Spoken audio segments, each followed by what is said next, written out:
Nous allons étudier le Daf Lamed Zain dans Masechet Bava Metzia. Nous reprenons à l'avant-dernière ligne du Daf Lamed Vav. La Gemara reprend la Mishnah qui disait qu'Amar aussi Rabbi Yossi disait que Ketzad Hala, on sait Srora, mais Parato Shechavero, comment c'est possible de faire de l'argent sur la vache de son prochain. C'était en référence à David Rachamim qui disait que lorsqu'une personne louait un animal, il avait une responsabilité qui était limitée et qui n'incluait pas le cas de force majeure, comme quand l'animal meurt naturellement. Si cette personne qui était locatrice a dû prêter la vache à quelqu'un et que la vache est morte chez cette personne-là, à ce moment-là, la personne ne paiera pas au propriétaire mais au locataire. Donc le locataire gagne de l'argent, alors qu'il n'était pas propriétaire. Et Rabbi Yossi vient s'opposer, dit non, c'est pas possible parce que finalement il est en train de gagner de l'argent sur une vache qui n'est pas la sienne, alors qu'il n'est que locataire. Donc ça c'est Rabbi Yossi. Là-dessus la Gemara nous dit Rabbi Yuda Mar Shmuel, quand Shmuel on nous dit qu'Alacha est Rabbi Yossi, que l'Alacha est comme Rabbi Yossi. Maintenant, on va avoir une Sheila. On a vu une première Mishnah, la Mishnah précédente, qui parlait d'un cas d'une personne qui était gardienne d'un objet et l'objet a disparu, a été volé, mais au lieu de payer, de jurer, je veux dire, pour se dispenser de payer, il a décidé de payer. On a dit que si on retrouve le voleur plus tard, c'est le chômeur, le gardien, qui a payé, qui recevra kéfel, l'amende double ou éventuellement quintuple, si c'était un cas particulier.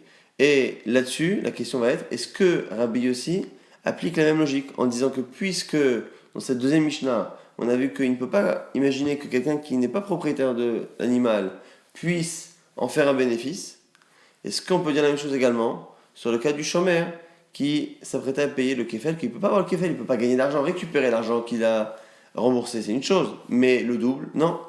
Mais là, Rav Shmuel Bar Yehuda, Rav Yehuda, on a dit à donc Rav Yehuda à Martlan, Mishmei Shmuel, tu as dit non Shmuel qu'Alacha que Chaluk aya Rabbi Yossi Avarishona, que Rabbi Yossi il est cholek sur la deuxième Mishnah et même sur la première Mishnah où il n'est pas cité. En fait, on l'a cité à la fin de la deuxième pour nous dire que sa logique elle est valable pour les deux.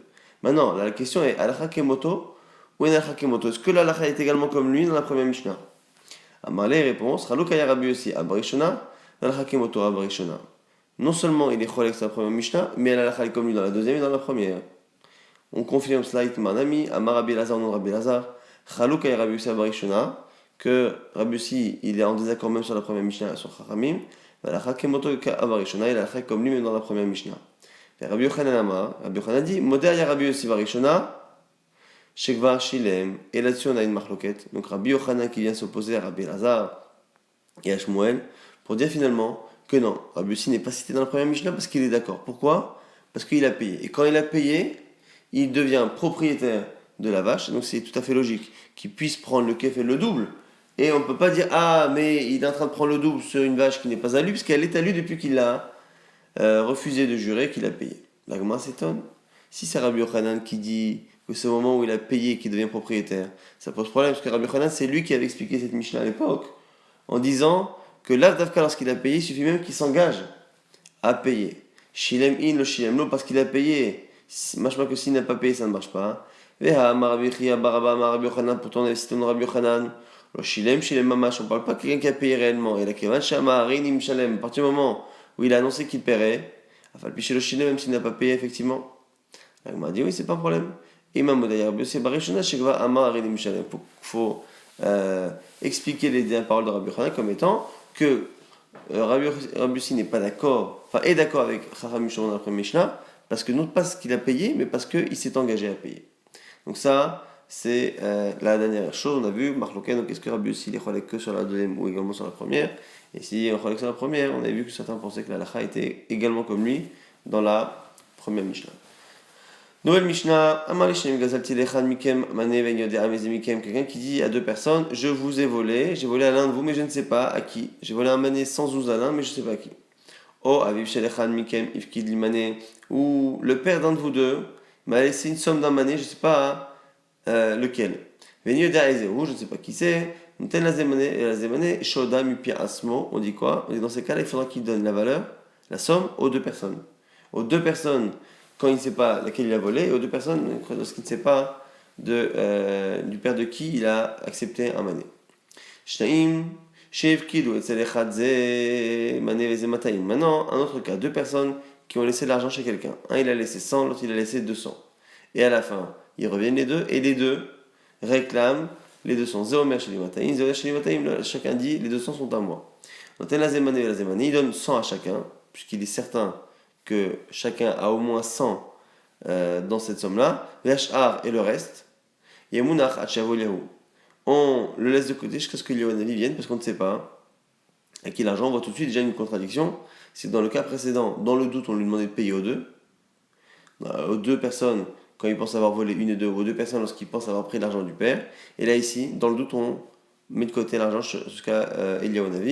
Et intéressant qu'ici, Rabbi aussi vient s'opposer à Rabbi aussi. Imken, Maïsid Ramay. Si tu ne fais que bloquer la troisième partie de l'argent, que perd le menteur? Il prend aucun risque, puisque finalement, le menteur est celui qui n'a donné que 100. Il réclame 200. Soit ça marche, soit si ça marche pas, au pire, qu'est-ce qu'on fait? On lui rend les 100. Et c'est les 200 de l'autre que l'on bloque, donc lui ne perd rien. Et la puisque nous on veut que le voleur se dénonce, le menteur se dénonce, qu'est-ce qu'on fait? On bloque tout l'argent. Donc un a laissé 100, l'autre a laissé 200. Celui qui est menteur, qui n'a laissé que 100 et qui demande 200, on va lui bloquer son argent, on va bloquer tout l'argent. Comme ça, lui qui réclame 200, il va peut-être changer d'avis parce que finalement il se rend compte que même les 100 qui étaient réellement à lui, il ne les récupère pas. Et on nous dit que cette marloquette existe pareil pour des ustensiles. Pareil, deux ustensiles. Echad yafé mané, echad yafé lazouz. Un il vaut 100, l'autre il vaut 1. Zom ayafé sheli, zom ayafé sheli. Chacun dit que le beau keli qui vaut cher est à lui. Noten takatan le echad mehem, mitoch hagadol.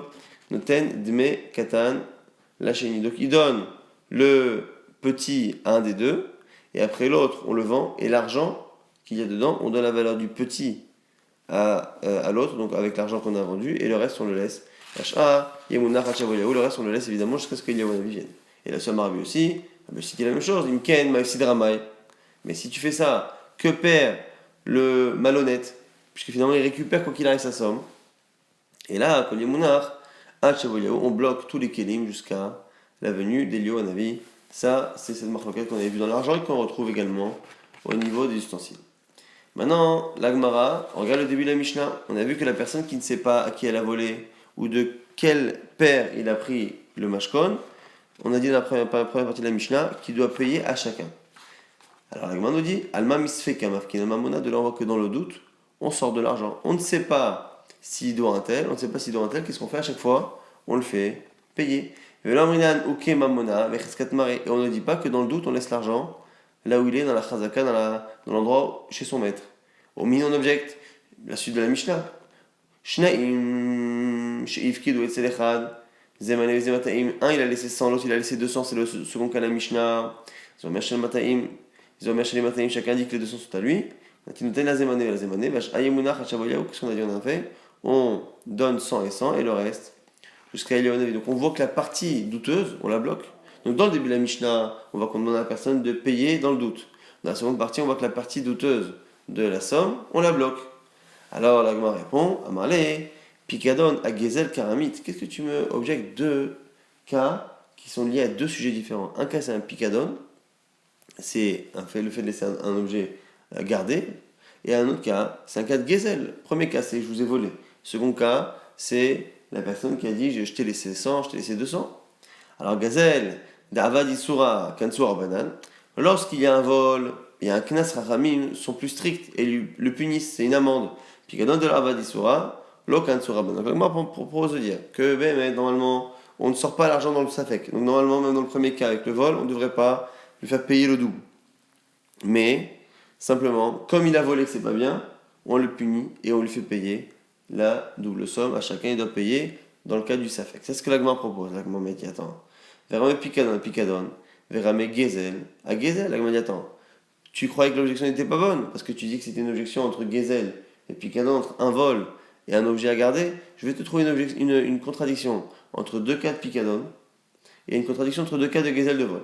Pikadon à Pikadon, les deux cas de Pikadon, d'où je peux le voir. Parce que Bichlal, dans le premier cas de la Mishnah, c'est pas vrai, c'est pas qu'un cas de vol. C'est quelqu'un qui dit j'ai volé à l'un de vous deux, ou j'ai pris un objet ou l'argent du père de l'un d'entre vous. Et donc du coup on est déjà dans Pikadon. Et donc quand après, dans le cas d'après, on nous dit voilà, une personne qui a laissé 100, l'autre qui a laissé 200, et les deux réclament le 200, c'est encore Pikadon. Donc il y a une contradiction. Dans le premier cas, on lui demande de payer aux deux, dans le doute que chacun soit le fils du Bala Pikadon. Et dans le second cas où il y a deux variables picadon, on a vu que l'argent reste bloqué, enfin l'argent qui est douteux. Donc des cas, on a vu dans la mission au début, oh aviv chez les mikem mifkid, et slimane venyode aizehu, le père d'entre vous m'a laissé un objet en mashkon, et je sais pas qui. Donc la zemane, on a dit qui paye à chacun. Au mini, on objecte avec la suite, que le cas où les deux ont laissé une somme, 100 et 200, et qu'on ne sait pas lequel a laissé 200, on bloque l'argent. Donc la contradiction entre mashkon et mashkon, picadon, elle existe clairement. Réponse de Rava, Rava, Naasa kemi sheifkidulo bishne krichot. C'est comme, on estime que c'est comme si on l'avait laissé deux gages à deux moments différents. Dans le cas où il y a une personne, donc c'est le père d'un des deux qui a laissé de l'argent ou un objet. On dit c'est comme si c'était deux personnes qui étaient venues à deux moments différents lui laisser de l'argent. Dans ces cas-là, avec les médacs, il aurait dû faire attention et se dire est-ce que la personne qui vient me laisser l'objet s'appelle monsieur un tel ou monsieur autre chose. Seifa, dans le second cas, où les deux lui ont laissé de l'argent. C'est comme s'ils avaient laissé, les deux laissé l'argent en même temps, dans le même presse, dans le même sac. Et donc on peut le comprendre de ne pas s'en rappeler. Comme dans le cas où ils arrivent en même temps, où il peut leur dire vous-même, vous n'avez pas fait attention à ce que l'autre ne soit pas présent. Et que chacun, quand l'autre est présent, peut craindre que l'autre réclame son propre argent. Anna, Kabina, est-ce que moi je vais faire attention? Donc vous-même n'avez pas fait attention de venir séparément. Moi je n'ai pas fait attention. Donc ce qu'on apprend ici selon Rava, c'est pourquoi dans le premier cas où il y a un picadon, il doit payer dans les deux, il doit payer aux deux. Dans le second cas, non. C'est parce que dans le premier cas, il est fautif. Puisque finalement il n'y a qu'une personne qui est venue, c'est le père d'un des deux. Il aurait dû se rappeler, faire attention, à savoir cette personne-là, c'est le père de qui est le nom de cette personne. Et donc comme il ne se rappelle pas, il est responsable. Et donc il doit payer aux deux. Dans le cas par contre où les deux sont venus en même temps donner un 100, un 200, et qu'eux-mêmes n'ont pas fait attention de venir séparément, pour pas que chacun puisse réclamer l'argent de l'autre, et il dit voilà, vous n'avez pas fait attention, moi non plus je peux pas faire attention, je ne me rappelle pas qui a donné 100, qui a donné 200, comme il n'est pas forcément coupable de cet oubli, à ce moment-là, on revient sur le din de base, que misafek. Dans le doute, on ne sort pas l'argent. Maintenant, il m'a dit je te trouve aussi une objection, et une contradiction entre deux cas de vol, vers un megezel à gazel. Katane achas marqué chez nous la Mishnah, Amalishnaim, il a dit à deux personnes, Gazatil echad mikem, Mané Nyodia, Eze mikem, j'ai volé un mané l'un d'entre vous, je ne sais pas à qui. Ravi chez l'echad mikem, Ikpil les mané, la suite de la Mishnah, rappelez-vous, c'est le cas où le père d'un d'eux avait fait un mashkon, Nyodia, Ezehu, quand elle a zemané, on a dit on donnait un mané à chacun. Urminu, maintenant on objecte, avec une Mishnah dans ma Sechet Ibamot, Gazal echad mechamisha, un type vole à une personne parmi 5 d'un groupe. Il ne sait pas lequel des 5 il a volé. Zeromer oti gazal, chacun dit que c'est lui la victime. Il laisse le vol ou l'objet du vol entre eux. Mistalek et il s'écarte, il les laisse se débrouiller. Divrei Rabbi Tarfon, parole de Rabbi Tarfon. Et donc on a bien une objection, puisque dans notre Mishnah sur le premier cas de Gezel, on dit de payer à chacun. Et dans le cas là-bas de Rabbi Tarfon, où ils sont 5, on lui demande de laisser l'argent et de laisser se débrouiller. Là, on m'a dit Alma, Misek Alamav Kinam Mamona, Memrinan, Okim Mamona, Becheskat, Marie. On voit bien la Mishnah d'Ibamot, que dans le doute, on ne sort pas d'argent et on laisse l'argent dans la Chaskat son propriétaire, contrairement à notre Mishnah. La Gemara dit attends. Notre Mishnah, c'est Rabbanan. Là-bas, elle est citée, la Mishnah d'Ibamot, elle est signée Rabbi Tarfon. Qui te dit que la Mishnah chez nous, c'est la même Shita que Rabbi Tarfon pour objecter l'un à l'autre? La Gemara dit parce que sur la Mishnah là-bas d'Ibamot, les Kataner ala Adahi, c'est marqué là-bas dans une braïta au sujet de la Mishnah d'Ibamot, Modé Rabbi Tarfon, Be'omel Ishnaim, Gazalti Lechad Mikem Mane Ben Yoda, Ezemikem, Shinoten Laze Mane, Velaze Mane. Là-bas, c'est marqué que Rabbi Tarfon est d'accord que lorsque la personne a volé à deux personnes, à une des deux personnes, Mechila, et qu'elle ne sait pas à qui, qu'il doit payer aux deux. Donc finalement, on a une braïta. On a une braïta dans Masechet Yevamot qui est toujours signée Rabbi Tarfon, qui nous prouve que ce qui est dit dans notre Mishnah chez nous, c'est également la vie de Rabbi Tarfon. Et donc on a une vraie contradiction, en tout cas dans la Shita de Rabbi Tarfon, entre ce qu'il dit là-bas dans la Mishnah d'Ibamot et ce qu'il dit là-bas dans la braïta d'Ibamot, ce qui revient exactement à notre cas chez nous. Il ne sait pas qu'il a volé parmi deux personnes, il doit payer O2. Donc on a une vraie contradiction. La Gemara répond Atam de katava ele acha bevalatset des shamaim. La Gemara nous dit il y a une grande différence. Ça dépend, est-ce qu'on lui réclame ou est-ce que c'est lui qui veut être yotse, il est chovat shamaim, il veut s'acquitter au niveau du tribunal céleste. C'est-à-dire au niveau de la lacha, on ne peut pas lui réclamer de sortir l'argent. Parce qu'on a un principe que l'homme afkinan mamona, qui est, on le laisse, beokim becheskat mari, on le laisse chez son maître quand on ne sait pas. Et donc techniquement, il n'est pas obligé de payer, c'est ce qui est marqué justement dans la Mishnah là-bas, qui nous dit qu'on laisse jusqu'à ce que vienne Eliaou, on le laisse, ou Mistalek, qui laisse les bonhommes se débrouiller. Mais la Mishnah au Rabbi Tarfon nous dit qu'il doit payer aux deux, et donc notre Mishnah qui nous dit également qu'il faut payer aux deux, c'est si la personne veut s'acquitter, guider Shamaïm, puisque forcément il y a un des deux à qui il a provoqué une perte. S'il veut vraiment faire le mieux, il devra payer aux deux, comme ça il est certain au moins de ne pas avoir causé de perte. Mais au niveau de la halakha strict, il n'est pas obligé de payer ni à l'un ni à l'autre. La Gemara a même prouvé d'Ekanami des Katane, Shiroda, Mipia Asmo. On a un diouk à faire justement de cet enseignement, c'est marqué là-bas, hein, que c'est un cas où il a été modé, Mipia Asmo, c'est-à-dire qu'il a avoué de lui-même. Donc le fait que dans notre Mishnah, on a dit que pourquoi justement, pourquoi il ne paye pas, parce que Odam Mipia Asmo, parce que c'est de lui-même justement qu'il a avoué. De l'homme, c'est une personne qui veut bien faire, qui d'elle-même avoue et qui d'elle-même, a priori, veut s'acquitter de ce qu'il faut faire. Donc c'est pour ça qu'on parle dans notre Mishnah de quelqu'un qui veut s'acquitter et des Chovat Shamaim. C'est pour ça qu'on lui demande de payer aux deux. Shmarmina, la Gemara confirme cette lecture. Donc on a vu finalement qu'on a une contradiction entre deux cas de Pikadon et deux cas de Gezel.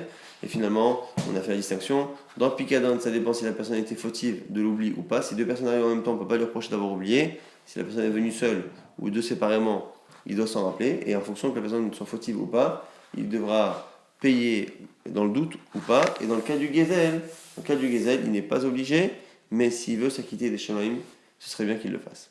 Amar, on prend cette Mishnah d'Ibamot. Atam de Katava, et là, voilà Matoain. On a vu donc dans le cas là-bas de Ibamot, on a une personne qui a volé parmi 5 et il ne sait pas à qui, et chacun argumente en disant c'est à moi, c'est à moi, c'est à moi. Maintenant, lui, que dit-il?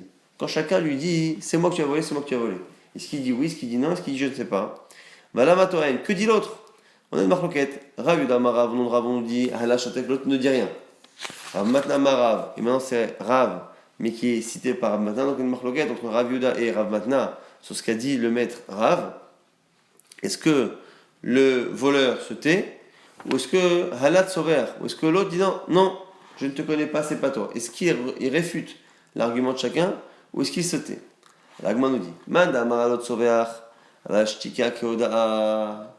L'Agma nous dit quoi? Que celui qui pense que quand est-ce qu'il ne paye pas, qu'il laisse l'argent au milieu, Bénéhem ou Mistalek qui s'écarte, c'est quand il réfute ce qu'ils disent. Ça se entend que c'est parce qu'il réfute qu'il ne paye pas, mais que s'il se tait, Shikakoda, le silence, vaut aveu.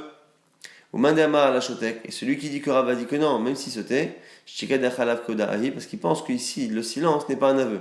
Pourquoi Matsamala, il peut très bien dire Ali Shatiki Lechol Chadvecha, la raison pour laquelle je me tais devant chacun, Davina Dilma Hayou, parce que je ne sais pas exactement que c'est pas toi, et donc, comme je ne sais pas que c'est pas chacun, je ne dis rien, mais ça ne veut pas dire que. J'avoue donc qu'on a une marloquette ici. Est-ce que la dispense que nous donne le Mishnah dans le cas du Gezel est valable que lorsque la personne s'oppose à l'argument de chacun, ou est-ce que même si il se tait? Amam, on avait dit dans la Mishnah de Ibamot justement, manière Gezala Beinemo Mistalek. Il laisse l'objet du vol devant eux et il s'écarte. Il les laisse se débrouiller, il n'a pas l'obligation de donner à chacun, puisqu'on n'est pas encore une fois dans Chovat Shamaim, mais on est vraiment dans la halakha la plus stricte. Mais chaque les coulé Béazlé, attends, je comprends pas. Il le laisse au milieu et chacun va le prendre. Pourtant, on a une halakha qui a été dit au nom de Rav. Kol safek inoar. Tout objet qui a été posé sur lequel on a un safek. Donc un objet par exemple qui est retrouvé sur lequel il n'y a pas de siman. Alors si on ne peut pas le rendre, parce qu'il n'y a pas de siman, c'est pas la peine de le ramasser. Puisque tu ne peux pas le rendre à son propriétaire, pas la peine de le ramasser. On nous dit quoi? Veim Natal, s'il l'a pris et qu'il s'en rend compte après, par exemple, lo yarzir, il ne le rendra pas. Pourquoi? Parce qu'une fois que l'objet est chez lui, il ne faut pas le donner à une personne dont on n'est pas certain que ce soit le propriétaire. Donc mieux vaut le bloquer jusqu'à Eliyahu.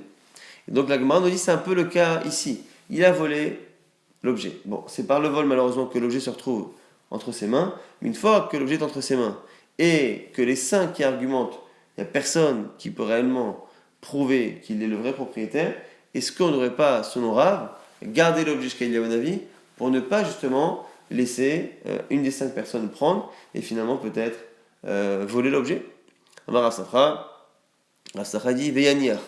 Rav Safra explique que lorsqu'on a dit qu'il laisse et qu'il s'écarte, c'est qu'il laisse le din, il s'écarte du problème et donc finalement il ne rend pas. Donc il ne le garde pas mais il ne le rend pas non plus. Mala Baye objecte à Rava dit Miyamar Rabbi Akiva Lozo Aderech Motzi Ato Mida Avera. Maintenant la Gemara va objecter avec la suite de la Mishnah. La Mishnah va dire Rabbi Akiva vient donner son avis. Et qu'a dit finalement Rabbi Akiva? Il a dit Lozo Aderech Motzi Ato Mida Avera. C'est pas cette manière-là qui peut le sortir de la vera, le fait de laisser et de ne pas s'occuper, de ne pas rembourser 5. Là-bas, Rabbi Akiva pense que dans le cas des 5, où chacun argumente c'est lui la victime, il doit payer aux 5. On a l'impression que sur le Rabbi Akiva, on ne laisse pas l'argent dans la chazaka de son maître quand on est en safek. Au milieu, on objecte entre Rabbi Akiva, celui qui était dans une maison avec sa mère. La maison s'est effondrée, alors allez-nous sur les deux sont morts, on ne sait pas qui est mort en premier. Et quelle est l'idée ici? York Aben, les héritiers du fils argumentent dans le doute. Ha'em metarishona, c'est d'abord la maman de notre père qui est décédée, donc notre mamie, de telle sorte à ce que notre père a hérité de sa mère et nous héritons donc du père et de la grand-mère. York Omrim, et les héritiers de la mère, c'est-à-dire les oncles, les frères du père défunt. York Omrim, Aben metrishon, c'est faux. Le père est mort en premier, à ce moment-là vous avez hérité de lui, et nous, notre mère, elle est morte quelques instants après dans l'écroulement de la maison. Et Elou Vailou me dit, alors ce qu'on nous dit ici, c'est que Elou Vailou, c'est Beth Hillel et Beth Shammai, Modim chez Achloku sont d'accord qu'on doit partager. Et Amar Rabbi Akiva vient dire, Modé Ani, Bazo, Shani Chassim, Becheskatan. Là, ici, je suis d'accord que les Nechassim sont Becheskatan, qu'on laisse l'argent dans la chazaka. C'est un peu compliqué là-bas dans Yvamot de comprendre de quelle chazaka il parle ici Rabbi Akiva, parce que les deux personnes sont mortes, mais en tout cas dans l'idée, il laisse Becheskatan. Donc après avoir objecté entre Rabbi Tarfon et Rabbi Tarfon dans la Mishnah des 5, il disait qu'on laissait, et dans une autre braïta, il disait qu'on payait à chacun. Là, on a maintenant une stira, une contradiction dans Rabbi Akiva, où Rabbi Akiva, dans le cas là-bas des 5 de Rabbi Tarfon, contrairement à Rabbi Tarfon, lui disait qu'il fallait payer aux 5. Et dans un cas où il y a une maison qui s'effondre, on ne sait pas qui est mort en premier, cette fois, Rabbi Akiva nous dit que on laisse les biens dans la chazaka, on ne bouge pas. Alors la Gemara répond Amarle Atam, Shema Veshema. C'est parce qu'il y a une différence entre les cas où on argumente Shema Veshema, les deux ne savent pas ce qu'ils disent. Dans le cas des héritiers, le père et la grand-mère étaient dans la maison, personne ne sait qui est mort en premier. Les petits-enfants argumentent quelque chose et les oncles argumentent quelque chose. Maintenant, qui a raison? Qui sait ce qu'il dit? Personne. Puisque personne n'a pu voir qui est mort en premier. Donc c'est peut-être que c'est la mère qui est décédée et nous les petits-enfants en héritent. Les autres disent non, peut-être que c'est le père qui est mort en premier et vous n'héritez pas de la grand-mère. Et du coup, Shema Veshema. Comme c'est Shema Veshema, là il est d'accord avec Akiva qu'on ne sort pas l'argent de la chazaka dans un doute où personne ne sait ce qu'il dit.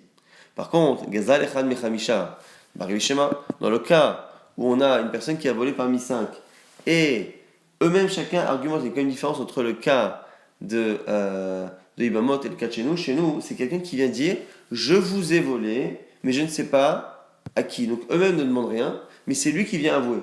Ce qu'on dit à la fin de la Mishnah, il venait chez Oda, mais Atzmo il avouait de lui-même. Dans le cas de Rabbi Tarfon là-bas et de Ibamot, dans le cas là-bas c'est un peu différent. Pourquoi? Parce que la personne cette fois, on sait qu'elle a volé, et ce sont les victimes, 5 victimes potentielles qui réclament. Et donc eux ils sont paris, chacun argumente, c'est moi la victime, tu m'as volé, et l'autre dit je sais pas. Peut-être que oui, peut-être que non. Et donc dans ce cas-là, c'est pour ça que Rabbi Akiva dira qu'on le fait payer. La Gemara maintenant objecte sur la Mishnah, sur ce tirous-là, elle dit Amatnitin de'acha, Amaishneim gazalti de'achad mikem mané, Deshmahu shemahu, Vekatane noten la zemane. La Gemara dit attends, mais dans notre Mishnah, c'est encore Shema Veshema. Parce que un il dit, donc Gazati Echad Mikem, j'ai volé à l'un de vous deux, et donc il ne sait pas à qui, et les autres en face, Bichlal, ils sont en train d'apprendre qu'on les a volés, et donc ils ne savent évidemment pas qui a été volé l'un ou l'autre.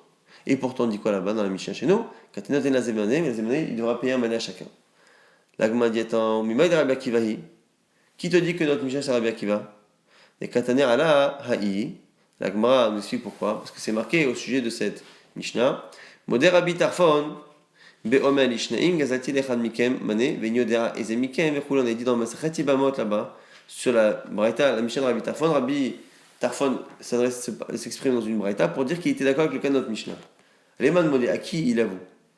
Rabbi Akiva, bah, Ploukté, n'est-ce pas que il est d'accord avec son bar Ploukta, puisque dans Masachet Ibamot, il y a une marque Rabbi Tarfon, Rabbi Akiva, quand on dit, et Rabbi Tarfon est d'accord dans le cas de Baba Metzia, il est d'accord avec qui? Avec Rabbi Akiva, ce qui veut dire que Rabbi Akiva est déjà le Tana de Mishnah. Donc on a la preuve de cette braïta là-bas que finalement notre Mishnah, elle est à la fois selon Rabbi Akiva, à la fois selon Rabbi Tarfon. Et donc la question reste entière. Selon ce qu'on a dit, Rabbi Akiva faisait un chilouk entre Shema et Bari. Or chez nous c'est Shema et Shema, et on a l'impression que Rabbi Akiva est d'accord qu'on devra payer aux deux. La Gemara précise la question, il nous explique pourquoi vraiment chez nous c'est Shema Shema, mais des Shema ou Shema, d'où on sait que c'est chez nous Shema Shema. Chad, premièrement, des locataires Torah et Moto, on a vu que c'est pas marqué que deux personnes réclament de l'argent à quelqu'un. C'est lui qui vient leur dire je vous dois et je vous ai volé. Et en plus, on a une braïta qui confirme maintenant Rabbi nous dans une braïta, Zomer et Nyodea, chacun des deux dans cette braïta exprime clairement le fait qu'ils ne sachent pas si c'est eux les victimes ou l'autre. Maintenant, la Gemara répond Ha'u kimnala ou balatzati deshamim. Ne m'objecte pas que c'est notre Mishnah, parce que notre Mishnah, on a déjà expliqué que c'était kedelatzet ideshamim. Donc on a déjà objecté entre Rabbi Tarfon dans Ibamot et Rabbi Tarfon dans notre Mishnah. Et on sait que notre Mishnah est à la fois Rabbi Tarfon et à la fois Rabbi Akiva. Donc l'objection qui est entre Rabbi Akiva ailleurs dans Ibamot et notre Mishnah chez nous qui doit être également sur le Rabbi Akiva, tu donnes la même réponse. Parce que finalement chez nous c'est pas la lacha, c'est la chouma kedelatzet ideshamim. Maintenant, on a une objection sur ce qu'on avait dit à un moment donné. On avait dit que selon Rava, dans le Picadon, on faisait un chilouk. Si la personne avait reçu un Picadon de deux personnes séparées, pas au même moment, ou deux personnes en même temps, si ces deux personnes en même temps, elle n'est pas obligée de se rappeler, et elle n'est pas coupable. Si c'est par contre séparé, elle est chayav. La Gemara dit Amale, Ravina le Ravashi, ou Miyama Rava. Est-ce que Rava dit ça que Kol, Bishekrichot, avait l'élémida, que dès qu'on laisse un gage ou un objet à garder en deux fois, la personne doit s'en rappeler et elle est coupable, sinon elle doit rembourser aux deux. Mais Amarava, pourtant Rava lui-même a dit Veitemar, Fabanaki, Seraf Papa, Akol Modim Mishnaim, Shikpidu, chez Fkidou et Tselroé. On est tous d'accord que deux personnes qui ont laissé des animaux chez un berger, chez Meniach, Roi et Benehem ou Mistalek, que si à la fin les deux réclament un animal sur lequel il y a un doute, donc imaginons que chacun a laissé un nombre particulier et chacun réclame le nombre le plus élevé. La partie douteuse, il la laisse, Mistalek, et il ne s'en mêle pas, il n'est pas obligé donc de rembourser à chacun. Comment c'est possible? Pourtant ils ont mis séparément. La Gemara répond Amalé, Atam, chez Ifkidu, Be'edro, chez le Roesh, Lomidat. Là-bas, ils ont laissé des animaux dans son troupeau au départ sans lui demander son avis. Donc, comme ils ne sont pas venus officiellement au départ en tant que demande de gardiennage, c'est la raison pour laquelle on ne peut pas lui demander d'être médaïdek et de se rappeler. On va rapidement résumer ce qu'on a vu dans ce DAF. On a vu que par rapport aux deux Mishnot précédentes, on a vu Rabbi Yossi qui disait qu'on ne peut pas gagner de l'argent sur une vache qui n'est pas la sienne. Donc, si le locataire a prêté la vache et que la vache est morte, celui qui était emprunteur devra payer au propriétaire. Ça c'est Rabbi Yossi. Rabbi me disait que non, aucun problème, c'est lui qui prend. La question, c'est est-ce que c'est logique de dire qu'on ne peut pas faire de l'argent sur une bête qui n'est pas la sienne? Est-ce qu'elle s'applique également sur la Mishnah précédente?